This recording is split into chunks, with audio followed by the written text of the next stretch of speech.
queria falar justamente sobre o que o evento em si, ele significa. O evento de Atos 2, ele é o cumprimento de uma profecia, uma evento testamentária importantíssima, salutar, e que vai fazer, eu penso, um divisor de águas na história do Evangelho. Assim como na história do mundo, houveram eventos, acontecimentos que foram divisores de água. Eu posso trazer aqui à mente de maneira intencional para justamente trazer uma introdução com um significado paralelo ao texto, que é justamente o Muro de Berlim. Eu não sou do tempo, né? Como alguns aqui,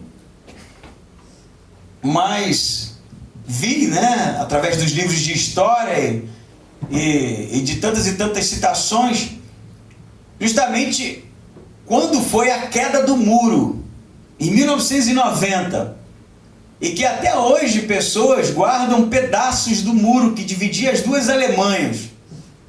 O Muro de Berlim, ele tem um significado metafórico para a gente, não só político e não só bélico, não é? Porque se tratou de uma divisão da Alemanha capitalista para a Alemanha socialista, mas como sendo uma metáfora de algo que simplesmente faz com que a gente fique do lado de cá ou do lado de lá da linha. Algo que seja o impedimento para justamente a unidade, para justamente o relacionamento. Existem filmes e filmes e filmes que narram a trajetória justamente desse acontecimento até a queda, né? Um filme que eu assisti, não me pergunte o nome, que eu não vou lembrar, é um filme europeu, todo em alemão, porque é europeu, né? Não necessariamente tem que ser alemão, mas esse era todo em alemão. E era a história de um pintor que ele queria estudar artes do lado de lá, do lado capitalista, porque a escola do lado de cada muro, que era socialista, lhe obrigava a pintar sempre a mesma coisa, sempre aqueles ícones, não é? Que o socialismo propunha. Então ele consegue, em uma manobra de falsificação de documentos e tudo mais, passar para o lado de lá, e é quando ele conhece justamente o que estava acontecendo no mundo com o modernismo. O filme culmina justamente no encontro da menina que ele amava, que estava do lado de lá do muro, e o muro no filme é justamente aquilo que divide os encontros, divide essa necessidade que há de haver um intercâmbio, se tratando de emoções, sentimentos, de experiências. Assim como o evento de Atos, eu penso, é um muro que divide a história dos evangelhos, divide a história do entendimento de quem é Deus, divide a história justamente de uma narrativa da parte de Jesus e do cumprimento dos profetas, que vai fazer todo sentido para nós hoje. Depois de todas essas palavras, eu convido você a ler comigo Atos capítulo 2. Muitos aqui eu sei que já até de cor sabem esse texto, né? Mas vamos juntos. Ao chegar o dia de Pentecostes, todos estavam reunidos no mesmo lugar. De repente veio do céu um som como de um vento impetuoso e encheu toda a casa onde estavam sentados. E apareceram umas línguas como de fogo, distribuídas entre eles, e sobre cada um pousou uma. Todos ficaram cheios do Espírito Santo e começaram a falar em outras línguas, conforme o Espírito lhes concedia que falassem. Estavam em Jerusalém judeus piedosos de todas as nações que há debaixo do céu. Quando o som foi ouvido, a multidão se aglomerou, e todos ficaram confusos, pois cada um os ouvia falar na sua própria língua. E perplexos e admirados, diziam uns aos outros: por acaso estes que estão falando não são todos galileus? Como então cada um de nós os ouve falar em nossa língua materna? Partos, medos e elamitas, habitantes da Mesopotâmia, da Judéia e da Capadócia, do Ponto e da Ásia, da Frígia e da Panfilha, do Egito e das regiões da Líbia, próximas a Cirene, romanos aqui residentes, tanto judeus como convertidos ao judaísmo, cretenses e árabes, todos nós os ouvimos falar das grandezas de Deus em nossa própria língua. E perplexos e pasmos, todos diziam uns aos outros: o que isto quer dizer? Mas outros, zombando, diziam: eles estão embriagados com vinho. Até aqui. Depois tem início o discurso de Pedro, né, que é um discurso extenso. Mas para que a gente entenda o que está acontecendo em Atos 2, a gente precisa relembrar o capítulo 1. O capítulo 1 fala justamente da assunção de Jesus, quando ele é levado aos céus, e as palavras dele aos apóstolos, que era para que eles continuassem em Jerusalém. Havia necessidade que eles continuassem lá, porque eles seriam cheios do poder do Espírito Santo. São as palavras de Paulo. Eles permanecem ali a portas trancadas. Provavelmente, segundo os estudiosos, no segundo andar daquela casa em que havia acontecido a última ceia. Reunidos por volta de 120 pessoas ali, os apóstolos e os seguidores, para quem imagina ser somente os 12 aqui, né? Na verdade os 11, porque Judas não está presente, havia na verdade um grupo de seguidores, em torno de 120 pessoas. E eles estão acuados, com medo. Eles estão com medo não só por causa justamente da perseguição e morte de Jesus, mas estão com medo porque é justamente a festa do Pentecostes, e a festa do Pentecostes está cheio não só de pessoas vindo de todas essas regiões citadas aqui, mas de policiamento. Você vai ter num aglomerado como esse, numa festa, em que judeus vinham de todos os lugares, né, das cercanias ali de Jerusalém, de Israel, para a festa, não só guardas do templo, aqueles que prenderam Jesus no Jardim das Oliveiras, mas guardas romanos, para segurança. Era um apinhado de gente, não só de judeu, mas de gentios também. Por isso, o medo dos apóstolos, porque Jesus já havia sido morto, e apesar da sua ressurreição, havia uma movimentação tão intensa de policiamento que nenhum procurado gostaria de estar presente. Por isso eles estão com medo, acuados, estão ali esperando que aconteça alguma coisa da parte de Deus, ou quem sabe, digo eu, especulo, esperando passar aquela festa, porque não era o melhor momento para aparecer publicamente. Pois então, é quando acontece justamente o que Jesus havia falado. Diz o versículo 2, que é a festa do Pentecostes, para que a gente entenda, Pentecostes, na verdade é uma palavra em grego, né? Que ela tem, na verdade, origem na festa judaica, o nome, né? De 50, que é 50º, essa é a expressão traduzida literalmente, porque são 50 dias depois da Páscoa. 50 dias depois da Páscoa. Jesus morreu justamente na Páscoa, haviam passado-se 50 dias. Por isso a festa do Pentecostes. A festa do Pentecostes é a festa que se ajunta ali todos os judeus, né, das cercanias, como eu disse, para justamente celebrar o início da colheita. É isso que a festa significa. É a festa da colheita. É o início das justamente plantações, né, dando os seus primeiros frutos.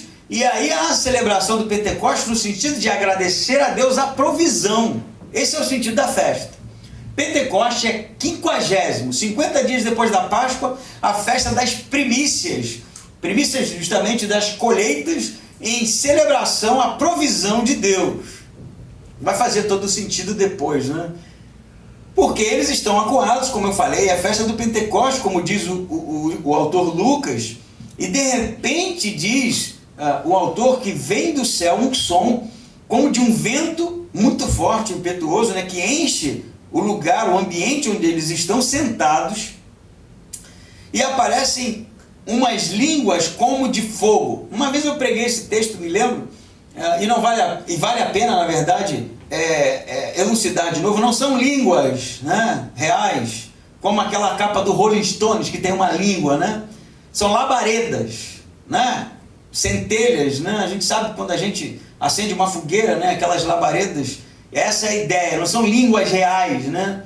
Apesar de ter a palavra usada um sentido com o idioma que vai ser falado aqui, mas o que eles veem é algo parecido, semelhante, com labaredas de fogo pousando sobre cada um deles, né? E o vento não é um vento, não está ventando, né?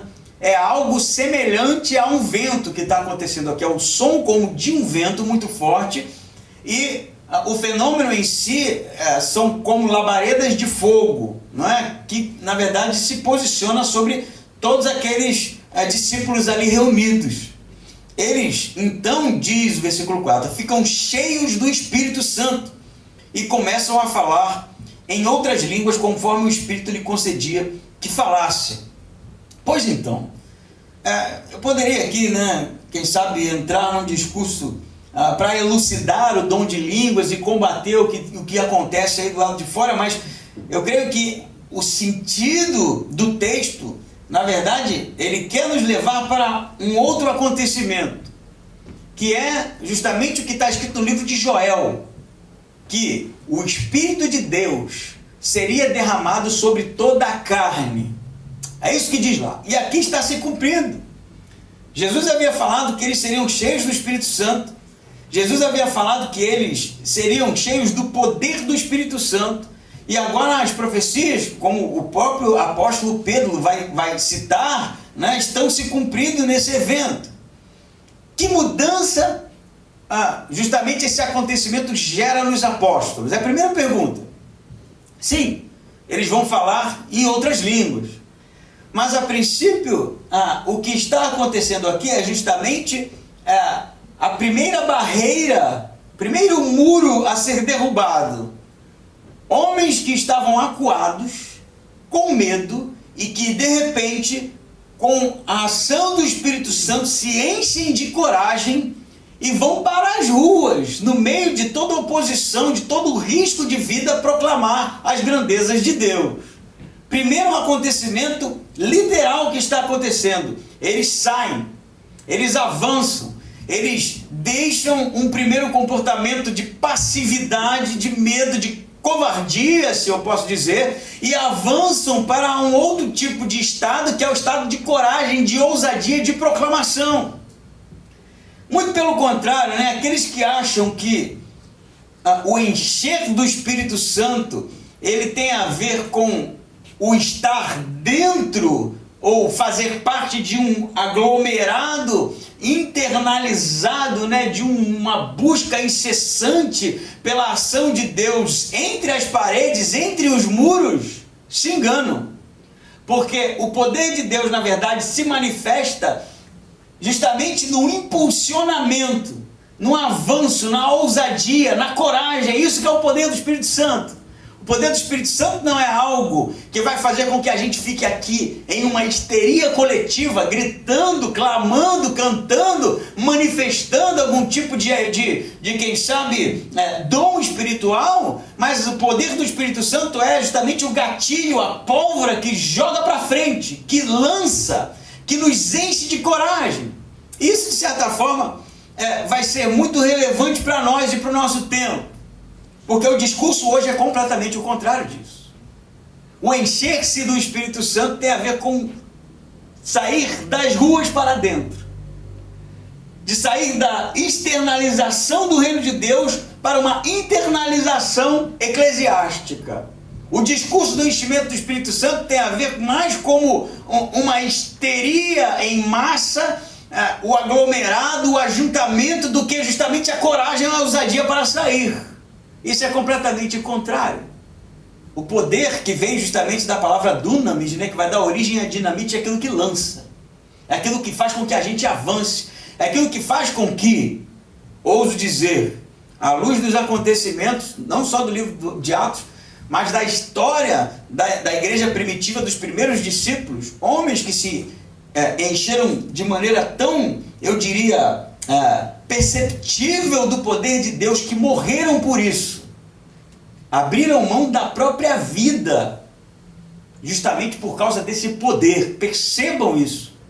Se a gente for ler com calma, a gente vai ver que esses discípulos acuados aqui, antes do enchimento do poder do Espírito Santo, não tem nada a ver com Pedro, por exemplo, que discursa diante do Sinédrio.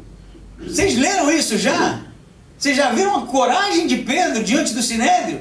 Ele discursa literalmente. Ele diz e os acusam de eles terem matado o Messias enviado por Deus. A ponto do Sinédrio, homens eruditos, diante daquele pobre pescador, ficarem exclamando: ora, esse homem não era um pescador, como pode falar desse jeito? Assim como tantos outros que vão, na sua trajetória, se tornar homens relevantes, homens extremamente notáveis, justamente pelo poder ou através do poder do Espírito Santo.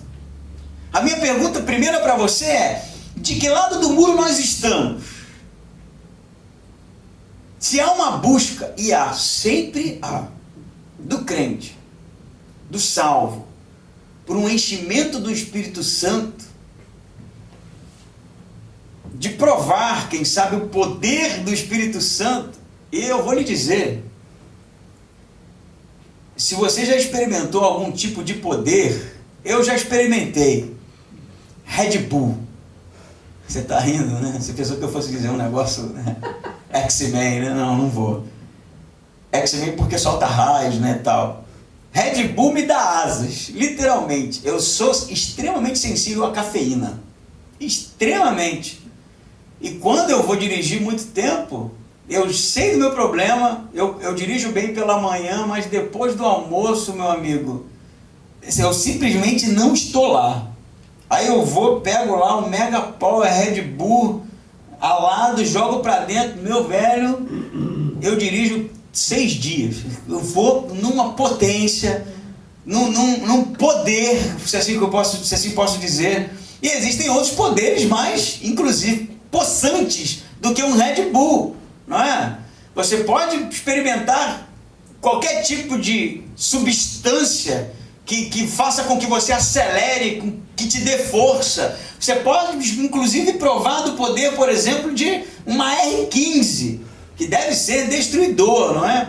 Lá no Rio de Janeiro é um brinquedo muito comum entre os cariocas. Mas os que gostam de dar tiros aqui, a sensação deve ser muito boa, não? De você pegar uma arma extremamente potente e disparar aquele projétil, né, que destrói, que é avassalador por onde passa. Tem vídeos assim dos que não dão tiros. O poder do Espírito Santo é algo muito mais poderoso do que qualquer tipo de coisa que você possa experimentar. Já pensou você cheio do poder do Espírito Santo? Não me venha com labachúria cantarébia. Não pode ser isso. O poder do Espírito Santo é algo que faz com que as cadeiras da erudição do nosso tempo olhem para você e exclame: quem é esse homem? Não só pelo conhecimento, pela questão, eu diria, intelectual, mas porque é algo divino. É algo que de fato está vindo da eternidade para a temporalidade. É algo que espanta, é a ousadia, a coragem. Isso é estar cheio do Espírito Santo. O contrário disso, na verdade, é um grande plágio. É uma grande farsa, é um teatro do enchimento do Espírito Santo. Homens e mulheres corajosos, ousados na pregação das maravilhas de Deus, como o texto está dizendo. Sem medo, justamente, do que pode acontecer. Aí você, pera lá, Jô, também não é assim, a gente tem medo, né? Eu tenho meus medos, por isso eu tomo Red Bull, né? Eu não faço uma oração, né? Senhor, me guarde, sabendo que eu tenho uma dificuldade para dirigir tantas horas. Então, na minha falta de fé, mando o Red Bull para dentro para dar uma melhorada, né? Senhor, depois eu oro, né? Oro até mais rápido, né? Mas com mais energia. Nós temos nossos medos, todos têm. E não é sobre se tornar inumano, sem medos, né? Sem nenhum tipo de insegurança. Não é sobre isso. Mas é sobre a ação de algo que simplesmente nos enche de um estado completamente diferente desse que eu estou falando. Percebe isso? E isso é uma questão eu diria, posicionamento, porque o Espírito Santo está em cada um de nós. Todo aquele que é salvo, todo aquele que provou, de fato, da misericórdia de Deus, como diz o escritor de Hebreus, foram iluminados pela palavra, provaram dos dons celestiais, esses têm o Espírito Santo. Mas nós podemos ter o Espírito Santo e não estarmos cheios dele? Podemos. O próprio apóstolo falou, isso foi até um assunto um dia, né, de um grupo, que nós podemos abafar o Espírito Santo. Ele pode estar aqui, mas a luta nossa contra ele está sendo vencida por nós. Justamente pela nossa insegurança humana. Mas o desejo é, assim como Jesus falou para os apóstolos, permaneçam em Jerusalém. E pasme você, ele já tinha o Espírito Santo aqui. Aqui não é o recebimento do Espírito Santo, aqui é o enchimento do Espírito Santo. Quem já estudou o discipulado comigo, se você quiser ler, inclusive eu posso ler, volta um pouquinho aí, que eu leio junto com você, João 20, não é? A partir do 19 diz assim, isso é antes do Pentecostes, né? Quando chegou a tarde daquele dia, o primeiro dia da semana, estando os discípulos reunidos com as portas trancadas por medo dos judeus, Jesus chegou, colocou-se no meio deles e disse-lhes, paz seja convosco. Ao dizer isso, mostrou-lhes as mãos e o lado. Os discípulos alegraram-se ao verem o Senhor. Então Jesus lhes disse pela segunda vez, paz seja convosco. Assim como o Pai me enviou, também eu vos envio. E havendo dito isso, soprou sobre eles e disse-lhes, recebei o Espírito Santo. Isso é antes. Vê o estado de medo. Eles recebem o Espírito Santo, eles ainda estão com medo. E em Atos 2, diz que eles ficaram cheios do Espírito Santo. O dunamis do Espírito Santo faz com que eles avancem. Por isso a gente precisa, como igreja, como crente, como aqueles que são portadores do Espírito Santo, provar do enchimento, do dunamis, do poder, que é justamente a ousadia de sair e pregar o Evangelho. Por isso que você, quando for orar e for buscar, né, uma capacitação da parte de Deus, for buscar o enchimento do Espírito Santo, ore para que Deus te dê ousadia para ultrapassar os limites, para perder os medos, para derrubar os muros, para avançar com coragem, justamente na proclamação de quem Ele é. Que Deus vai te dar isso. O problema é que a gente pede errado, né? Me encha de quê? Se não for de ousadia, de coragem, de desejo, justamente de ultrapassar as nossas limitações na proclamação do reino de Deus, o que a gente está pedindo, afinal de contas, né? O segundo momento eu acho isso muito interessante dentro da teologia, né? Mas o texto diz que eles saem da casa e eles começam a falar noutras línguas, né? Aí você vai me perguntar, eu sei, não tem como passar batido por isso, que língua que eles estão falando? Se é língua de anjo? Não. O texto é bem enfático em dizer que eles falam os idiomas daqueles que ouvem, não é? O questionamento deles, né? No versículo 6 diz, quando o som foi ouvido, a multidão se aglomerou e todos ficaram confusos, pois cada um os ouvia falar na sua própria língua. Embaixo tem uma lista enorme, justamente de onde eles vieram, da sua nacionalidade, e eles estão ouvindo nessas línguas específicas, o texto diz. E se você tem dúvida, eu ainda posso lhe trazer a informação de que a palavra no grego é glosse, cuja tradução é idioma. As traduções que trazem língua estranha são muito antigas. Ferreira de Almeida, lá, 1900 e lá vai André Clabundi, né? Mas, não que o André seja tão velho assim, né? É velho, mas é da minha idade, então pega pra mim, né? Então, a tradução hoje, moderna, são línguas, que glossa, a tradução é língua, não tem outra coisa. Mas são línguas que não eram línguas nativas deles, eles estão falando na língua daqueles que ouvem. Mas o que é que isso gera? Um espanto naqueles que vêm, estão escutando. O milagre não se dá em quem ouve, mas o milagre se dá em quem fala, não é isso? Você vai até pegar aí na Bíblia Shed, o comentário, né? O Shed já morto, grande Shed, né? Mas ele diz que o milagre foi nos que ouviram.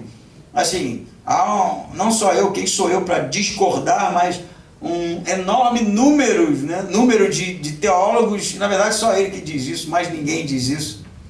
Quem sabe ele quis trazer uma luz diferente, mas o milagre das línguas está sobre aqueles que falam, né? Os que têm o Espírito Santo. Os que não têm, eles não estão sofrendo nenhum tipo de mudança sobrenatural, mas aqueles que estão proclamando. Eles ouvem justamente a proclamação daqueles homens no seu próprio idioma. E aí isso vai trazer aqui para a gente, tem uma lista, eu não vou ler de novo, né, mas a gente vai justamente, se você quiser continuar lendo, entender que eles ouvem justamente de acordo com a nacionalidade de cada um, como descrita aqui. E aí, gente, muito interessante é entender que lá em João, o texto que eu li, a palavra usada quando diz que Jesus sopra sobre eles o Espírito Santo, ele poderia ter imposto as mãos, né? E impôs-lhes as mãos e receberam o Espírito Santo, ou e fez uma oração e recebeu o Espírito Santo. Mas a palavra soprar é enfissao, é a mesma palavra usada em Gênesis, quando Deus sopra sobre o homem o fôlego de vida. É a mesma palavra intencional. Por que eu estou dizendo isso? Porque o que está acontecendo aqui é justamente algo que havia sido perdido, que está sendo restaurado. Esse é o sentido maior do dom de línguas que está acontecendo no Pentecoste. A perda do relacionamento com Deus, que está sendo restabelecida de uma vez por todas. Lembrem do que acontece no Antigo Testamento, que os profetas provavam do Espírito de Deus, o Espírito Santo, mas ele era transitório. Não era isso? E a promessa é que ele um dia seria derramado para sempre. Mas por que derramado? O que é isso, gente? O que seria derramado? Por que ele é transitório? Ele está sobre o profeta, ele está sobre o rei, mas em determinado momento não está mais, como a história de Saul, por exemplo, que o Espírito Santo deixa Saul para habitar em Davi, por causa da desobediência de Saul. Por que há essa transitoriedade e há a promessa de algo que seria justamente para sempre? E eu acho que vai ser fácil você entender que no Éden nós tínhamos intimidade com Deus. No Éden não havia necessidade de termos o Espírito Santo, porque Deus estava lá. Deus conversava com o homem face a face. Havia um relacionamento real, intenso, físico até. Não é isso? E isso, de fato, quando há a queda, se perde. Não pense você que depois que o homem peca, é Deus que se afasta do homem. Não é essa a história bíblica. Que embora eles tenham sido tirados do jardim, Deus continua a falar com eles. Mas à medida em que as gerações, isso está bem claro quando você lê, por exemplo, a geração de Caim, de transgressores, de homens que cada vez mais intensificam a iniquidade, o afastamento foi da nossa parte. O homem se afastou, o homem perdeu o relacionamento com Deus, o homem rompeu o relacionamento com Deus. Você sabe que um livro que eu citei semana passada, né, e estou lendo agora, que é o Francis Schaeffer, A Morte da Razão. Ele começa o livro de maneira magistral. Ele diz, desde Aquino, né? Eu vou ser bem breve aqui, porque é justamente um ponto que eu quero ilustrar. Antes do filósofo Tomás de Aquino, havia, tanto na arte quanto na literatura filosófica, ou qualquer outro tipo de pensamento filosófico, na literatura, uma unidade entre graça e natureza. Assim ele divide. Estava tudo lá, era tudo junto. Depois de Aquino, e Aquino vai ser o primeiro a proclamar que, por exemplo, a natureza está morta, mas a razão ainda foi preservada, então se pode alcançar Deus através da razão. Ele abre a porta justamente para um afastamento interessante. E Schaeffer vai mostrando depois de Aquino, no pensamento filosófico, nas obras artísticas, e na obra artística é muito mais claro de você ver isso, como as coisas começam a acontecer. Primeiro, o que era pintado tudo junto já não é mais. Já há uma linha e o que é natural está do lado de cá. Isso vai, na verdade, evoluindo para um estado em que a natureza se torna maior do que a espiritualidade. Agora, o cenário, as árvores, os animais são muito mais evidentes do que Jesus, do que Maria, do que o Espírito Santo, do que aquela maneira bizantina de se pintar. À medida em que isso vai evoluindo, chega ao ponto de que o espiritual não está mais lá, e só a natureza. E fica nítido, vai dizer Francis Schaeffer, que o afastamento ele é, de fato, ilustrado na história do homem. Nós nos afastamos de Deus literalmente. Seja na filosofia, seja na música, seja na arte, seja no tempo da pós-modernidade em que nós vivemos, há um afastamento da nossa parte. E isso que se perdeu quando Adão justamente transgrediu. Nós deixamos Deus. Nós abandonamos Deus. Deus não é aquele que se virou porque o homem pecou. Eu vou morrer dizendo isso. Deus é, como Jesus diz, ilustra na sua metáfora, ou melhor, na sua parábola, não é uma metáfora, é uma parábola do filho pródigo. Deus é o pai que corre insistentemente atrás do filho. Não é o Deus que vira as costas. Não é o Deus que abandona. É o Deus que ama intensamente. Os que viram as costas somos nós. Por isso algo foi perdido no Éden. E nas palavras de Jesus, vocês precisam ficar em Jerusalém, porque será derramado o poder do Espírito Santo. E eles, como diz João, recebem de novo não só um Espírito que potencializa a gente, como dito no primeiro ponto, que enche a gente de coragem, que enche a gente de ousadia, mas que significa, de novo, um relacionamento íntimo com Deus. É isso que está acontecendo aqui. Justamente esses homens agora, eles têm neles o Espírito de Deus. Entende isso? Não é um evento, gente. Não é um evento. E aí a gente tem essa discussão na teologia. Não, isso aqui não vai se repetir de novo, né? O sensacionista, não. Foi derramado uma vez, não vai se derramar de novo. E fica aquela discussão, né? O que foi, o que era o dom. Na verdade, o que isso ilustra é a antítese da Torre de Babel. Na Torre de Babel, o que aconteceu? Eles construíram uma torre, não é? Para justamente se tornarem independentes de Deus. E aí o que Deus faz? Confunde as línguas. Porque se não há língua, não há unidade. Se não se fala o mesmo idioma, não há como se entender. É um muro. A língua é um muro. Não é um muro? Para mim é, porque a gente faz aí o Projeto 70, vem os americanos, e às vezes eu fico com cara de tacho, né? O meu inglês é ridículo, eu não falo porque eles riem, porque é ruim, né? E aí você fica bem boiando. Eu fico boiando mais ainda porque esse ano veio um coreano, e aí me botaram junto com o cara. Pô, o que eu vou fazer? Tu já ouviu o coreano? Já deve ter escutado aí nas bandas, né? Tá a moda agora daquelas bandas boy band coreano, né? Não dá para entender nada.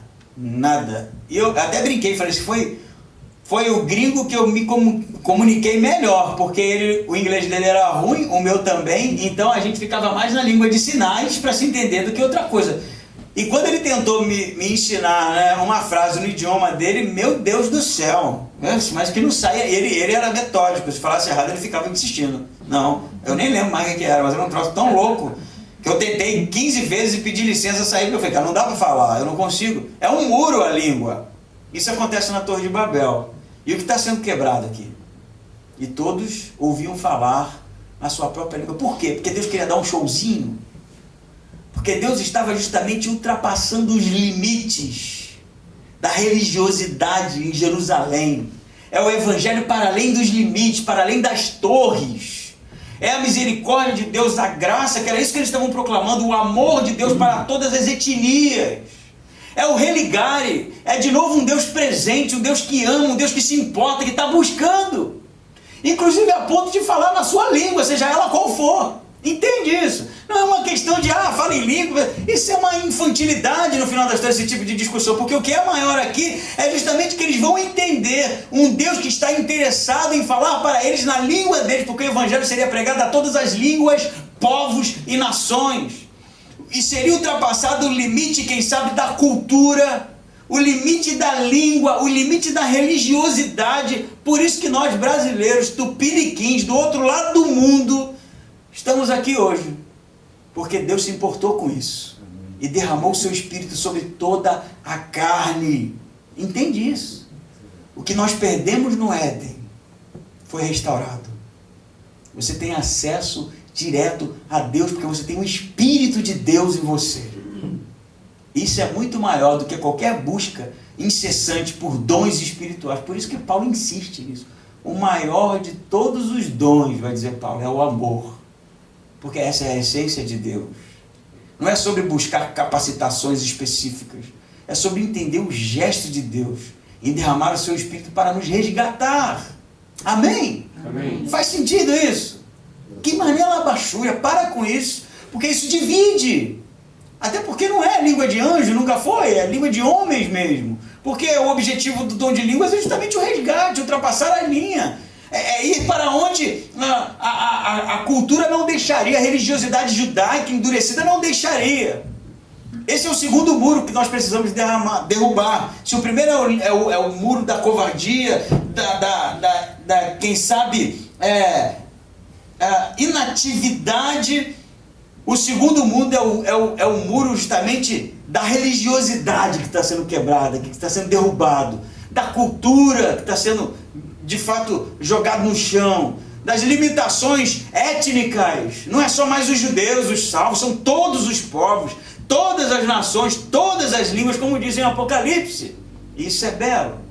O dom de línguas, eu posso dizer, é a aliança de noivado que Deus está botando aqui no dedo seu. Sabe? Quem se casou aqui, né, sabe o que é isso, né? Botar a aliança no dedo da noiva, né? Quem não se casou, né, vai ter a experiência um dia. Eu me lembro quando eu entrei na igreja aqui, só para quebrar o clima, fiquei esperando a Lidiane, né? E a Lidiane entrou com o pai, como todo mundo faz. E eu fiquei pensando no que eu diria para o pai dela, porque aquilo é uma transição, né? Tudo aquilo ali é uma metáfora de transição. Ela está deixando o lar para constituir uma nova família. Eu, muito espiritual, sempre fui.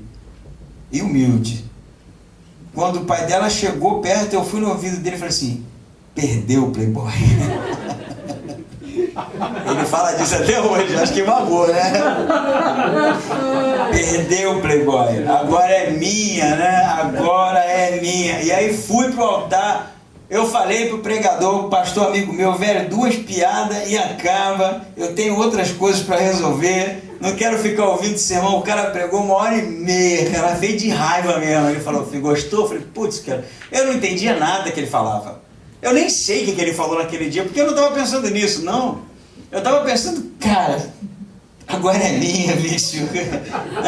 Demorou tanto, né? 7 anos de namoro, perfeição. 7 é perfeição na Bíblia, né? 7 anos de namoro para chegar aqui no altar. Quando eu botei a aliança, acaba com gosto, né? Tchum! É nós agora.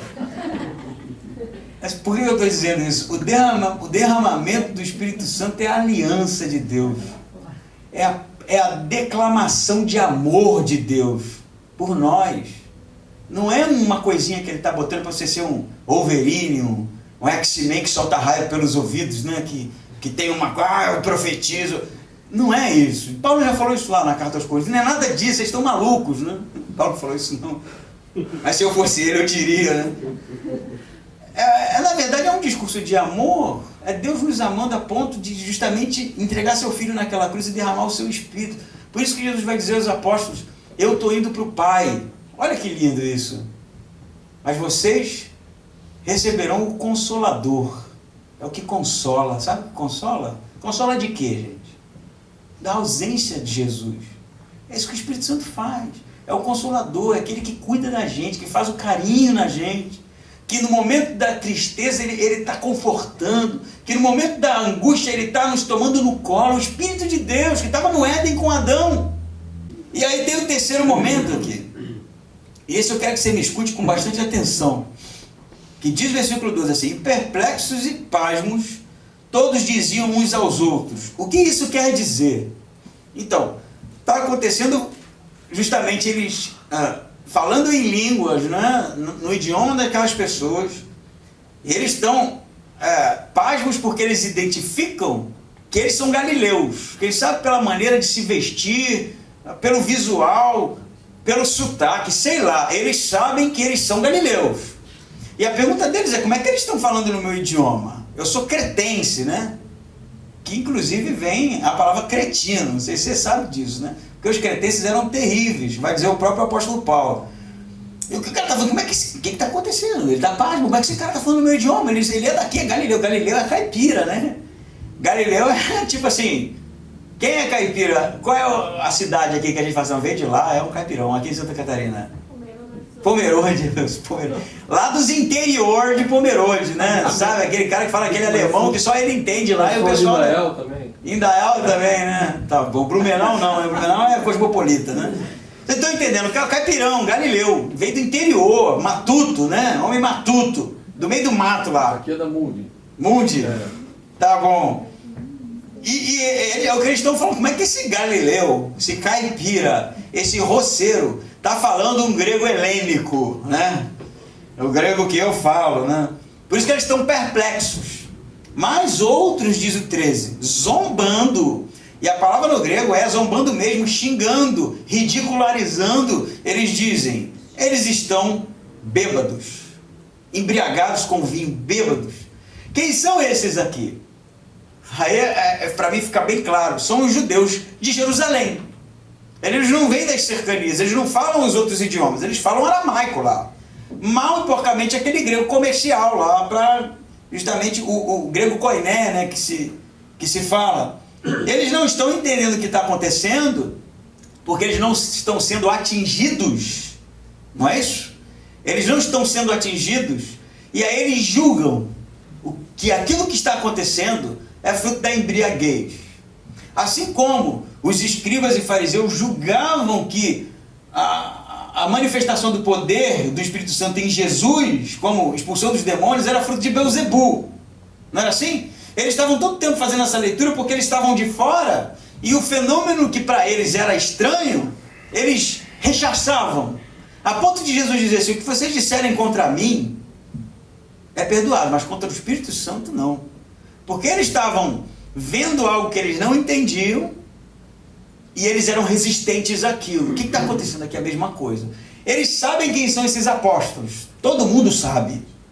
Mas eles olham o fenômeno de fora, eles estão vendo que há de fato uma confusão de idiomas ali, e eles sequer se dão a liberdade de procurar e investigar de fato o que está acontecendo. Eles julgam de primeiro, estão bêbados. Por isso o terceiro muro que eu acho que vale a pena ser ultrapassado é o muro da indiferença. Se o poder de Deus é tudo isso, é de fato algo que nos torna corajosos, ousados. Se o poder de Deus, o poder do Espírito Santo é de fato o discurso de Deus de um restart no relacionamento que foi perdido e que ele faz questão de fato de reatar, ele também pode ser um divisor, o muro de Berlim. Porque se nós não estivermos fazendo parte desse movimento, nós seremos automaticamente os que julgam. Sabia disso? E eu acho muito interessante porque esses aqui não são de fora, eles são religiosos. Eles são religiosos. E há uma tendência, naquele que de fato não está experimentando o poder do Espírito Santo, julgar aqueles que estão. Sabia? Isso é muito comum acontecer, porque é uma defesa, é uma preservação de si, sabe? Porque quando a gente de fato estranha um acontecimento, e se você não estiver envolvido com aquilo, você entra numa defensiva. E aí, aqueles que estão sendo usados pelo Espírito Santo, para você vai ser algo justamente fruto de um rechaçar, fruto de um endurecimento, de um julgamento moral até. São malucos, não é isso? Isso é tudo maluco. Eu não estou falando da histeria que acontece no neopentecostalismo, no pentecostalismo não, porque isso para mim não é questão de ser maluco, né? É o que Paulo fala em Coríntios, é infantilidade. Não sejam meninos, Paulo vai dizer, não sejam meninos. Eu estou falando de justamente quando há uma ousadia, uma coragem por parte daqueles que estão vivenciando a intensidade do Espírito Santo. A gente não está do lado de cada linha julgando, isso é um irresponsável, isso é olha, não era para falar, olha, isso está tudo errado, mas a gente na verdade não está envolvido em nada. Como é que você julga? Eu afinei a voz enquanto falei, né? Esquece isso, bicho. Não é comum acontecer. Mas eu vejo isso literalmente. E vou citar o que eu vivencio, o Projeto 70, que é, na verdade, um movimento de evangelismo. É o que a gente é, né? Assim, é a coisa mais natural dentro da história dos batistas. evangelismo. A história da Igreja Batista é em cima de evangelismo. A igreja que eu me converti e fiz parte durante tantos anos, a igreja de mais de 100 anos, centenária, foi plantada por um missionário americano que andava de jumento no meio do mato. E ele ia evangelizando, o cara só lá dos Estados Unidos para evangelizar. Se converte meia dúzia de gente aqui, meia dúzia ali, e aí vai mais uma família, constrói uma meia aba, lá tem uma igreja enorme, lá com mais de 1.500 pessoas. Fruto da missão, fruto da pregação ousada, não é pregação de fila de mercado, é do que sai, do que vai, né? Por isso que há, né, entre os batistas, missões, não é? A gente com a junta de missões, que envia os missionários para os países e tal. Por isso que há o projeto 70, ele é batista em sua essência, é evangelismo. A gente sai daqui e vai para outro estado, para outra cidade, para pregar o evangelho, é isso que é. Mais natural que isso dentro da história dos batistas eu desconheço. Na verdade, eu acho que no mesmo pé de igualdade com a missão dentro da história dos batistas está a EBD. Convenhamos. Batista vai em EBD. Sempre foi assim. Sempre foi assim. Mas eu não vou falar de EBD aqui, mas falar para você que você acredita que nesse movimento de evangelismo que a gente faz, mobiliza gente da Bahia, daqui de Santa Catarina, de Minas Gerais, de São Paulo, da Coreia, dos Estados Unidos, tem gente que não se envolve com nada disso e fala que nós somos malucos? Tem gente que diz assim, eu não concordo. Não concordo com o quê? Não deveria ser assim. Mas esses não fazem nada. Só falta dizer, estão bêbados. O que eu acho que é muito melhor, né, do que dizer são malucos. Mas maluco, cara, eu estou pregando o evangelho, por que nós somos malucos? Por que há tanta resistência no final da história por um movimento de missões? Porque esse não está fazendo parte de nada, por isso que julga. Entende isso? Não é o cético, não é o descrente, é o religioso.